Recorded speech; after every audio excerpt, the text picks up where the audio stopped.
நாடு முழுவதும் பாரதிய ஜனதா கட்சி 11 நாட்களுக்கு மிகச் சிறப்பாக நிகழ்வுகளை ஏற்பாடு செய்திருக்கிறது. 13ஆம் தேதி எங்கெங்கெல்லாம் பாரத ரத்னா டாக்டர் அம்பேத்கர் அவர்களுடைய சிலை இருக்கிறதோ அந்த சிலைகளை எல்லாம் பாரதிய ஜனதா கட்சி நிர்வாகிகள் அந்த இடத்தில் தூய்மை பணி மேற்கொள்வார்கள். அவருடைய சிலையை சுத்தம் செய்யப்படும், அந்த வளாகம் சுத்தம் செய்யப்படும். அன்று 13ஆம் தேதி மாலை அந்த இடத்திலே டாக்டர் அம்பேத்கர் அவர்களுடைய சிலைக்கு அருகிலே தீபங்களை ஏற்றி தீபோத்சவம் என்று சொல்லப்படுகின்ற ஒளி விளக்குகளால் அலங்காரம் செய்வார்கள். 14ஆம் தேதி காலையிலே டாக்டர் அம்பேத்கர் அவர்களுடைய சிலை இருக்கின்ற இடங்களில் மிக பிரம்மாண்டமாக பாரதிய ஜனதா கட்சி நிர்வாகிகளும் தொண்டர்களும் மாலை அணிவித்து மரியாதை செய்வார்கள். அது மட்டுமல்லாமல் பாரதிய ஜனதா கட்சியினுடைய கிளைகள் தோறும் டாக்டர் அம்பேத்கர் அவர்களுடைய படம் வைத்து மரியாதை செய்யப்படும்.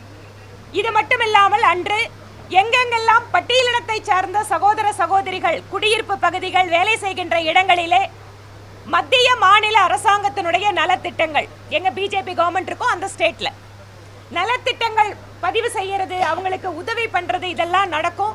இவை இல்லாமல் வேறு நலத்திட்ட உதவிகளும் பாரதிய ஜனதா கட்சியால் மேற்கொள்ளப்படும். 3வது நிகழ்வு ஏப்ரல் 15ஆம் தேதியிலிருந்து 25ஆம் தேதிக்கு உள்ளாக மாவட்டத்தினுடைய ஏதாவது ஒரு இடத்தில் ஒரு அரங்க கூட்டமும் கண்காட்சியும் நடத்தப்படும்.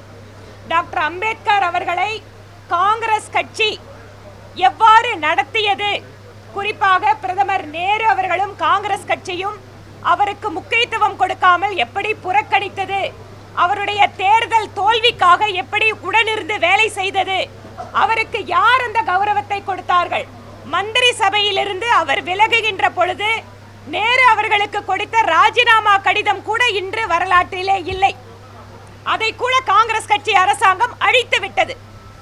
அந்த ராஜினாமா கடிதத்திலிருந்து தொடங்கி அவரோட எலெக்ஷன்ல இருந்து அதற்கு பின்பாக எப்படியெல்லாம் வாய்ப்பு கிடைக்கின்ற போதெல்லாம் டாக்டர் அம்பேத்கரை காங்கிரஸ் கட்சி இழிவுபடுத்தியது, அரசியலமைப்பு சட்டத்திற்கு எதிராக நடந்து கொண்டது, குறிப்பாக நெருக்கடி நிலை காலகட்டம், இந்த மாதிரி விஷயங்களை எல்லாம் ஒவ்வொரு அரங்க கூட்டத்திலேயும் முக்கியமான கட்சியினுடைய தலைவர்கள் எடுத்து மக்களுக்கு கூறுவார்கள்.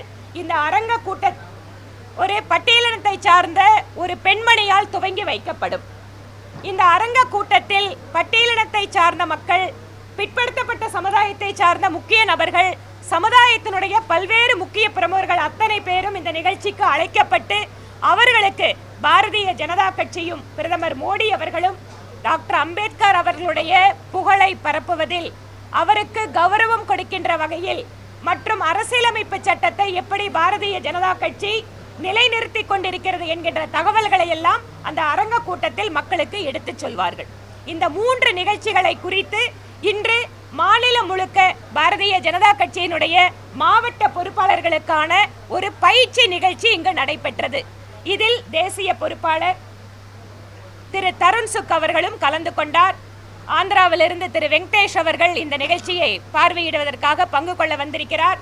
மாநிலத்தினுடைய பொறுப்பாளர் பொதுச் செயலாளர் அன்பு சகோதரி கார்த்தியாயினி அவர்களும் அவர்களோடு இணைந்து ஒரு 7 பேர் கொண்ட குழுவும் இந்த நிகழ்ச்சியை ஒருங்கிணைக்கிறார்கள். இது மட்டுமல்லாமல் பட்டியலின எஸ்சி மோர்ச்சாவை சார்ந்த அத்தனை நிர்வாகிகளும் இந்த நிகழ்ச்சியில் ஏற்பாடு செய்வதில் பங்கு கொண்டிருக்கிறார்கள். அவர்களுடைய பணிகளை கூட நம்முடைய மாநில பொதுச் செயலாளர் பொன் பாலகணபதி அவர்கள் ஒருங்கிணைத்துக் கொண்டிருக்கிறார்.